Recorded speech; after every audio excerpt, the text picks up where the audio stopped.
अयोध्येतील मंदिरामध्ये स्थापन होणाऱ्या प्रभू श्रीरामचंद्रांच्या मूर्तीसाठी वस्त्र विणण्याचं काम किंवा वस्त्र विणण्याचा यज्ञ या ठिकाणी सुरू आहे। पुण्यातल्या फर्ग्युसन रस्त्यावरचं हे दृश्य आहे। दो धागे श्रीराम के लिए एक अनोखा उपक्रम पुणेकरांनी हाती घेतला आणि त्याला मिळालेला हा उदंड प्रतिसाद आपण पाहतो। मोठ्या संख्येने म्हणजे महिला पुरुष लहान थोर या उपक्रमामध्ये सहभागी होत आहेत।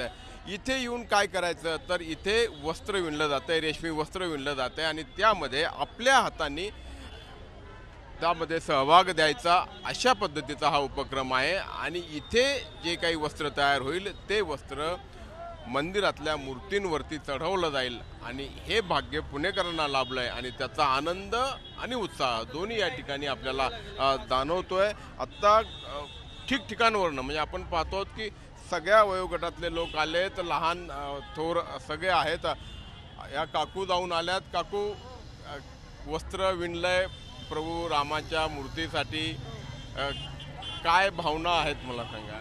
आम्हाला रामाबद्दल खूप आदर आहे। बरं, हां। आणि आमचं काय एक धागा त्यांच्यापर्यंत पोहोचावं एवढीच आमची नव्हती। बरं, त्यासाठी म्हणून तुम्ही कुठनं आलात? तुम्ही पुण्यात? पुणे के हमें पुणे के? हाँ, पुणे से है। हम लोग आए राम के लिए दो धागे बांधने। ओके। जो मंदिर बनने जा रहा है, अभी अयोध्या में मंदिर बन चुका है लगभग, उसका हाँ लोकार्पण होने जा रहा है 22 जनवरी को, क्या भावना रखती है? बहुत बहुत अच्छा हुआ, बहुत अच्छा लग रहा है हमको। हम जाएंगे उधर भी। हाँ, उधर भी जाएंगे? हाँ, अयोध्या जाएंगे हम लोग। हाँ हाँ, काय तुम्ही बोलू इच्छित आहे स्वतःहून? हा मला सांगा। हाँ, मला खूप आनंद होतोय आणि अयोध्येला जाऊन आलेली आहे। हो आणि आता हे धागा म्हणजे श्रीरामाला वस्त्र जाणार आहे तर हे खूपच छान वाटलं। आता शेवटचे दिवस राहिले पण पुण्यात नव्हते म्हणून आता आलो तर खूपच छान वाटतंय आणि आनंद वाटतो की अगदी म्हणजे आपण खूप मोठे नाही आहेत पण रामासाठी दोन वस्त्र म्हणजे दोन धागे खूप छान वाटते। बोलू का? म्हणजे आपली एका अर्थाने ही एक प्रकारची कारसेवाच म्हणावी लागेल। आपले कर त्या कामासाठी फक्त खंत एकच आहे की आमच्या कॅमेऱ्यानी पण तिथे फोटो काढू देत नाही। श्रद्धा आणि फोटो ह्याचा खरं काही संबंध नाही असं मला वाटतं।